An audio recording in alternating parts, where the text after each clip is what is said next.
Je suis Pierre Lurton. Je suis issu d'une famille de Bordeaux, qui est une grande famille avec beaucoup de châteaux.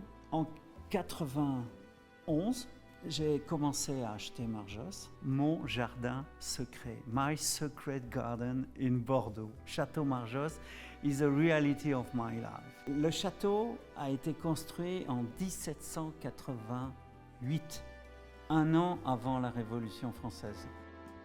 Le vin existait déjà. Et quand je suis arrivé, il y avait un vignoble ancien, avec des vignes très serrées, comme avec des pieds de vigne très gros, avec de la mousse, très ancien. Et je me suis dit, mais ça, c'est un écosystème pour faire des bons vins. Le terroir est au sommet d'une colline, c'est argilo-calcaire. Il y a tout pour faire un grand vin. La densité, l'âge des vignes, la qualité des vignes et le terroir. Et je me suis dit, si on fait bonne viticulture, j'ai une bonne éducation pour la viticulture, on pourrait faire un grand vin.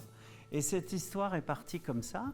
Et donc, j'ai travaillé, moi, pendant des années. Je travaillais le jour à Cheval Blanc et la nuit, pendant les vinifications, je travaillais à Marjosse. À cette époque, j'étais jeune et dynamique.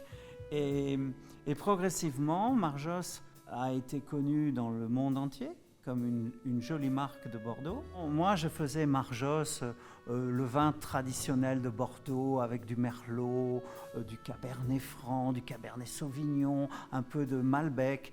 Je faisais un Marjosse classique, blanc, avec du Sémillon, avec du Sauvignon, de la Muscadelle.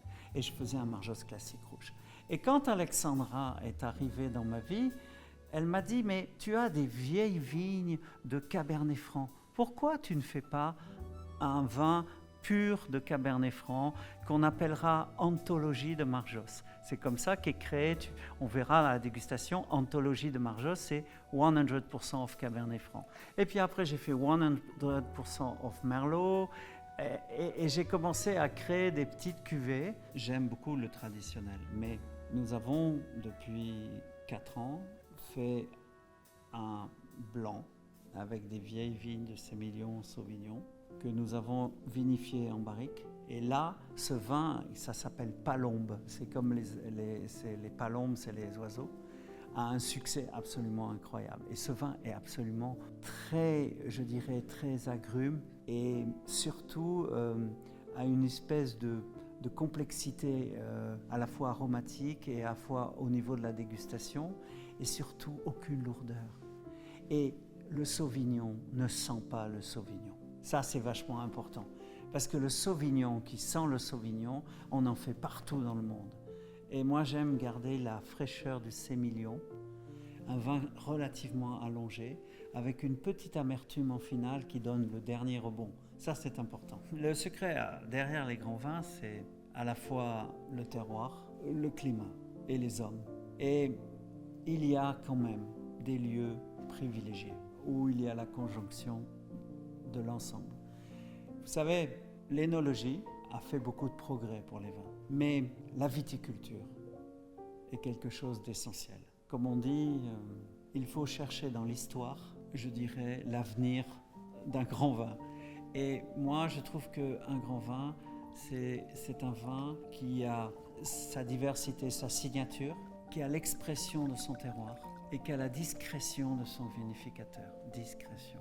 Ça, je connais ça avec Yquem, je connais ça avec Cheval Blanc. Marjosse, c'est un terroir intéressant. Ce n'est pas une appellation Bordeaux la plus extraordinaire, mais avec des vieilles vignes, des beaux terroirs, une vinification très subtile, très discrète, on peut faire des vins absolument merveilleux.